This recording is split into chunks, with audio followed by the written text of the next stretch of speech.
अस्सलाम वालेकुम। हकीम मियां एहसन आपकी खिदमत में हाज़िर है। ये अम्बलतास है। अम्बलतास का नमक तैयार करेंगे। इसको आज सुबह ही आग लगाई है। तो ये अम्बलतास की फलियां हैं। इसको पहले खुश्क किया था, तो इसका नमक पहले भी एक दफ़ा तैयार किया था, तो आज फिर इसका नमक तैयार कर रहे हैं। ये इसकी राख जो है आहिस्ता आहिस्ता सफ़ेद हो रही है। ये सारा इंशाल्लाह जल जाएगा। तो फिर इसकी राख लेंगे, राख का वज़न करेंगे। जितनी राख होगी उससे 4 गुना ज़्यादा इसके अंदर पानी डाल के 3 दिन इसको हलाते रहेंगे। फिर इस पानी का मुकत्तर लेके इसको खुश्क करेंगे। दमे के मरीज़ के लिए बहुत अच्छा है। एक रत्ती की खुराक दी जाती है।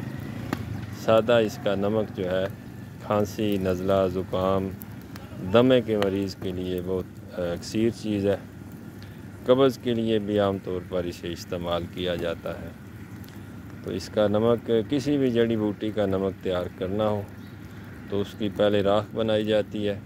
राख का वज़न किया जाता है और उस राख के वज़न से 4 गुना ज़्यादा उसके अंदर पानी डाल के तो उसको 2-3 दिन तक हिलाते हैं। वक्फे से हिलाते हैं। फिर उस पानी को मुकत्तर करते हैं। फिर उसको स्टील के बर्तन में रख के उसको खुश्क करके उसका नमक करते हैं। तो बहुत शुक्रिया आपका। मैंने कहा थोड़ी वीडियो अपडेट कर दूँ।